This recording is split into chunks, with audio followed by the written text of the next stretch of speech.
ব্যক্তির সম্বন্ধে আমাদের যথেষ্ট কৌতূহল আছে, সেটা বুঝতেই পারছো। বনলক্ষ্মী দেবীর উপর তোমার দুর্বলতার ব্যাপারটা তুমি অস্বীকার করছো কি? কিন্তু প্রেমে পড়লে নিরিবিলি একটা সাক্ষাতের প্রয়োজন হয় না? তুমি কি এখনো বলতে চাও যে রাত্রি 10টার মধ্যে তুমি ঘুমিয়ে পড়ো? টেলিফোনে কোন খবরটা ছেড়ে যে কোন খবরটা আপনাকে আগে দেবো সেটাই তো বুঝে উঠতে পারছি না।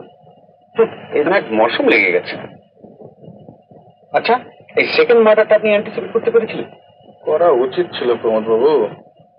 সেই দিনই বোঝা উচিত ছিল যে ছেলেটি একটা কিছু দেখেছে। দেখা মানে এভিডেন্স, আর এভিডেন্স মানেই হচ্ছে ওর জীবন বিপন্ন। কি সাংঘাতিক বেপরোয়া লোক মশাই। আর ওই একই লোক, কারণ ওই একই ভাবে মাথা বাড়ি মেরেছে। তাহলে আপনারা দুদিনের মধ্যে খুনিকে হাজির করা হলো না? আরে তো মশাই, এর মধ্যে যে একটা দাড়িওয়ালা ব্ল্যাকমেলের জড়িয়ে আছে, আর আমি জানবো কেমন করে বলুন? প্যাঁচের মধ্যেও তো প্যাঁচ। ও সব কনফেস করেছে এভরিথিং। আর সে ওই ফ্যান্টাস্টিক ব্যাপার, 14 বছরের জেল হয়েছিল, গুড কন্ডাক্টের জন্য ছাড়া পেয়ে গেল 12 বছরের মাথায়। ওখান থেকে বেরিয়ে ও জজ সাহেবের খোঁজ করল, আর ওর বউ যে জজ সাহেবের সঙ্গে রয়েছে এ খবরটা কিন্তু আগেই পেয়ে গিয়েছে। তারপর ওখান থেকে এলো মোহনপুরে, কলোনির সমস্ত হাব ভাবটা বাইরে থেকে জেনে নিয়ে ফিরে গেল কলকাতায়। কলকাতায় গিয়ে ও মিসেস সেনকে একটা চিঠি লিখলো, এই আপনার ব্ল্যাকমেলের মেথডটা জানি। প্রতি মাসে ও একটা করে মোটর পার্টস ওই জানলা দিয়ে ফেলে আসবে, আর তারপর দিন রাত 10টার মধ্যে 500টা টাকা ওই কাঁচের ঘরে ফুলের টবের মধ্যে রেখে আসতে হবে। দময়ন্তী দেবী জানেন যে তার স্বামী অ্যারেস্টেড? নো স্যার, এই কাজটা আমি আপনার জন্য রেখে দিয়েছি। আচ্ছা, আমি সবাইকে যেটা করবো।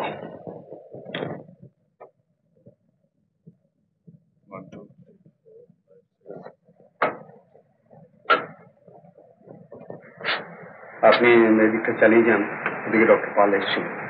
আমি যে ব্যাপারটা একটু সেরে আসি।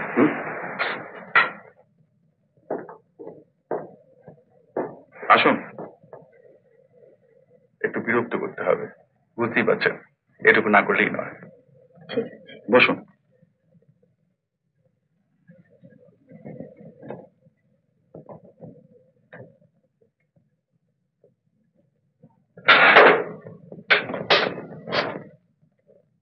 কাল রাত্রে আপনার স্বামী অ্যারেস্টেড হয়েছে, সেটা জানেন কি? লাল সিং, যার জন্য সেদিন আপনি হট হাউসে 500 টাকা রেখে দিয়েছিলেন, তিনি কিন্তু সবকিছু স্বীকার করেছেন।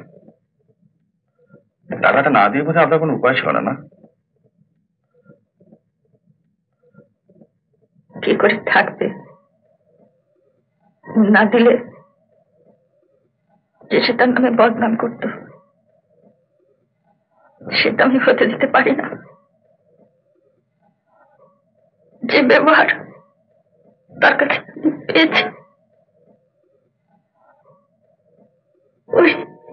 वही मेरे स्वामी, वही ये नहीं, ये नहीं। ঠিক আছে দময়ন্তী দেবী, আপনার এখন ছুটি। নেপাল গুপ্ত। Present sir. আপনাদের চরম এফিসিয়েন্সির প্রদর্শন আর কতদিন চলবে? বেশি দিন না। আচ্ছা নেপাল বাবু বলুন, এই বিজয় বাবুর উপরে আপনার তো রাগ কেন? বিকজ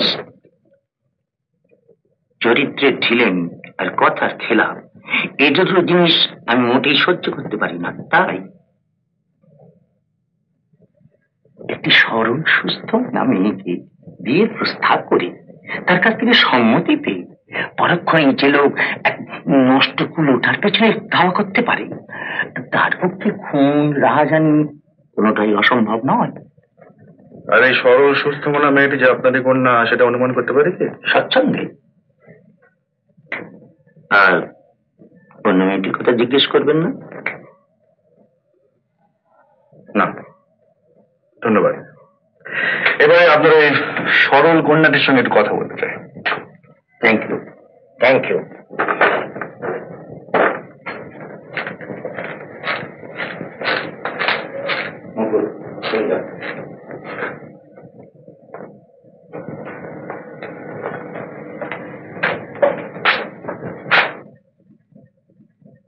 আপনি প্রশ্ন করবেন? সেই রকমই তো ইচ্ছে আছে, যদি কোনো প্রশ্নের জবাব না দিই? দেবেন না? বসুন।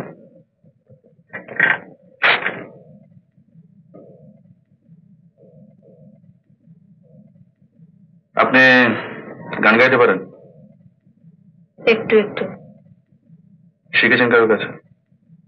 না, গুনগুন করার অভ্যেস নেই? সেটা মনের অবস্থার উপর নির্ভর করে। মন ভালো থাকলে করতেও পারি। হুম। নিশানাথ বাবুর মৃত্যুর রাতটার কথা মনে আছে? আছে। তখন আপনি কি করছিলেন? আমার ঘরের বাতি নিভিয়ে আমি জানলার কাছে দাঁড়িয়েছিলাম। কোনো শব্দ টব্দ শুনতে পাননি? হ্যাঁ, ঝিঝির ডাক, শেয়ালের ডাক, ডাক্তারবাবু সেতারের আওয়াজ। সেলাইয়ের কল বন্ধ ছিল। আচ্ছা, বিজয়বাবু আপনাকে বিয়ের প্রস্তাব করেছিলেন? হ্যাঁ। হলো না কেন? সে কথা আমি বলতে চাই না। আচ্ছা, আপনি এখন আসতে পারেন। বনলক্ষ্মী দেবী। লাইক মাস্টার লাইক সার্ভেন্ট, মাথায় বাড়ি তৎক্ষণাৎ মৃত্যু। রাত 10টার পরে। কি হলো মশাই, এদিকার কি মনে হচ্ছে? কিছু পেলেন? ইন্টারেস্টিং।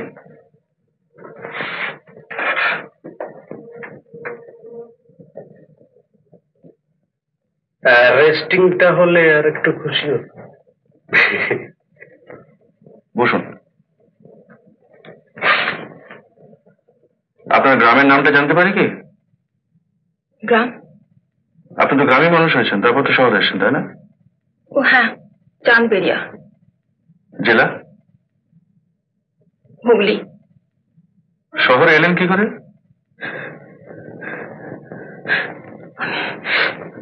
আমার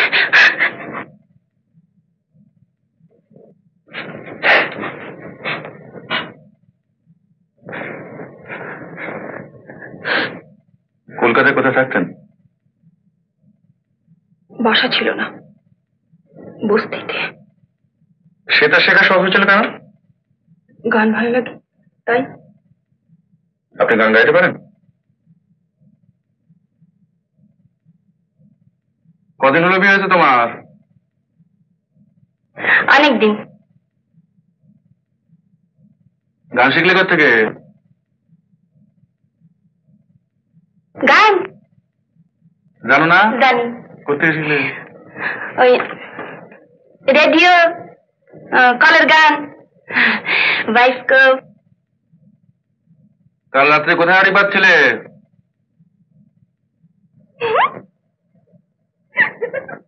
পানুগোপালের ঘরের কাছে ছিলে নাকি যখন ফোন হয়?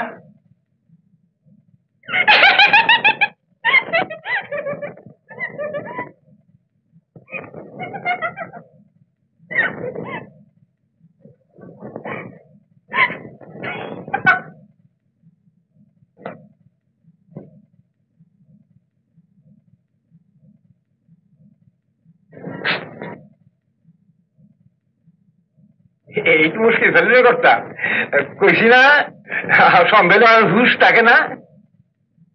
নেশা? নেশা মানে ছেলেবেলা অভ্যাস তো ছাড়তেই পারি না।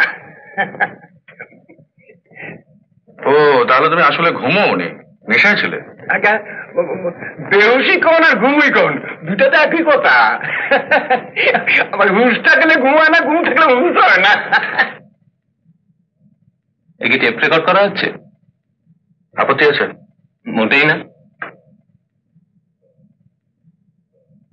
আপনার তো বিলেতে বিয়ে হয়েছিল, তাই না?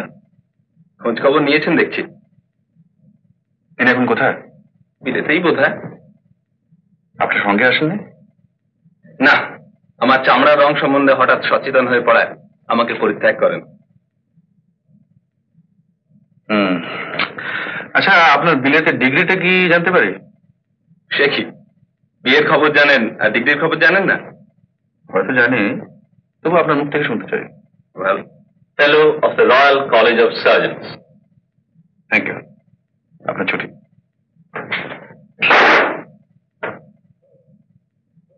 বিজয়,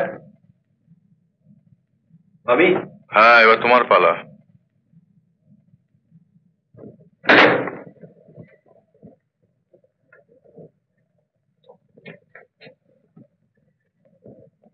দময়ন্ত দেবীর ইতিহাস তুমি জানতে? জানতাম। বলনি কেন? আপনারা ভুল বুঝতে পারেন তাই। কাকিমাকে আমি ভীষণ শ্রদ্ধা করি। কাকাকে? তাকেও করতাম। বনলক্ষ্মী দেবীকে তো তুমি এনেছিলে তাই না? হ্যাঁ, তার কাহিনী শুনে দয়া হয়েছিল? সকলেরই হতো। তুমি তাকে ভালোবাসো? ওরই জন্য তুমি মুকুলকে কথা দিয়ে কথা রাখো না তাই না? ব্যাপারটা নিহাতি ব্যক্তিগত। দেখো, তুমি ব্যক্তির সম্বন্ধে আমাদের যথেষ্ট কৌতূহল আছে, সেটা বুঝতেই পারছো। নিশানাথ বাবুর মৃত্যুতে তোমার লাভবান হওয়ার একটা পরিষ্কার কারণ আছে। কি বলছেন আপনি? বিশেষ করে প্রেমে যখন পড়েছো তখন বিয়ে করার ইচ্ছাটা খুব অস্বাভাবিক নয়, এবং বিয়ে করতে গেলে টাকার দরকার। কিন্তু তোমার কাকাকে আমি যতদূর জানতাম তাতে তুমি বনলক্ষ্মী দেবীকে বিয়ে করতে চাইলেও তার সম্মতি নাও থাকতে পারত। বনলক্ষ্মী দেবীর উপর তোমার দুর্বলতার ব্যাপারটা তুমি অস্বীকার করছো কি? না। করছো না? আচ্ছা, উনি কি শহরে যাতায়াত করতেন? কে? বনলক্ষ্মী? একেবারেই না। কিন্তু প্রেমে পড়লে নিরিবিলি একটা সাক্ষাতের প্রয়োজন হয় না? যা হতো কলোনির মধ্যেই হতো, বাইরে না। তুমি কি এখনো বলতে চাও যে রাত্রি 10টার মধ্যে তুমি ঘুমিয়ে পড়ো? কিন্তু বিশ্বাস করুন, খুনের ব্যাপারে আমরা কিছু জানি না। আমরা? সেদিন রাত 10টা থেকে 11:30 পর্যন্ত আমি বনলক্ষ্মীর ঘরে ছিলাম। মুকুল জানে, ওকে জিজ্ঞেস করতে পারেন।